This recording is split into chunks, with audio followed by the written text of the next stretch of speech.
that discernment, that opening His Word, and allowing Him to speak to us. Sometimes He just says, you're not quite ready for that just yet. Give me a minute. There's a blessing right around the corner. And the only thing we want to say is, Lord, the challenge right in front of me. He says, I know, but there's a blessing right around the corner. Stay the course. Be calm, my child.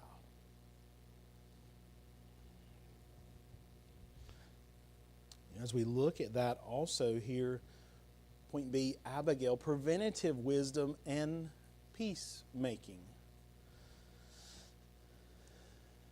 And that would be almost 40 verses that you see there. But I didn't print those. 1 Samuel 25, 2 through 42 gives you that entirety of the picture. 1 Samuel 25, verses 2 through 42. But as you look at that, I just stop on peacemaking for just a moment. Because men, in all reality here, sometimes I'm not the peacemaker.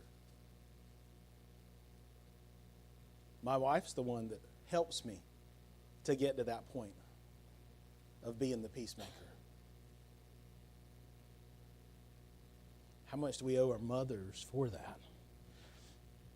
Looking here in 1 Samuel 25 and verse 3. Now the name of the man was Nabal, and the name of his wife Abigail. And she was a woman of good understanding and beautiful countenance. But the man was churlish and evil in his doings, and he was of the house of Caleb.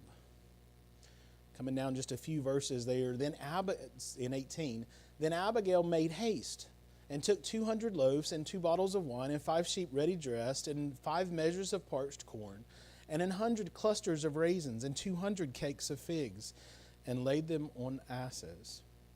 As we look at that, again, sharing a story from today, take a biblical example and then take an example from today. But Parenting with Purpose, Stories of Redemption and Grace tells us that Marcus Johnson credits his mother with intervention during his sophomore year, saving his academic career and possibly his life. But listen in how it happened. He says, I started hanging out with a rough crowd. I started skipping classes. Now, Dad's the next part, maybe where we would have started. But Mom didn't lecture me or ground me. See, that peacemaker, so smart behind the scenes. Instead, she arranged for my favorite uncle to offer me a paid internship. But you see, that internship conflicted with his new friends' schedules. The strategic intervention there helped Marcus to refocus without creating rebellion. Like Abigail, who prevented bloodshed through the wise intervention when her husband insulted David. Marcus's mother understood that wisdom sometimes means taking decisive action to prevent disaster.